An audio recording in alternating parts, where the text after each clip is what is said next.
స్వామి శరణం స్వాములు. ఇవాళ శబరిమల మహాపాదయాత్రలో 15వ రోజు, అయ్యప్ప స్వామి మహామండల దీక్షలో 37వ రోజు. ఇవాళ మనం వచ్చేసి కర్ణాటక బార్డర్కి అతి చేరువలో ఇంకొక 10 కిలోమీటర్ల దూరంలో ఉన్నామన్నమాట. చలి చాలా చల్లగా ఉంది, చలి చాలా ఎక్కువగా ఉంది. 3:30 నుంచి విపరీతమైన గాలి, చల్లగాలికి ఊపిరి కూడా తీసుకోవడం చాలా కష్టంగా ఉంది నడుస్తూ.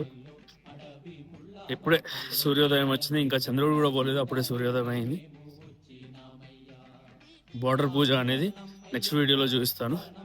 స్వామి శరణం, స్వామి శరణం అయ్యప్ప.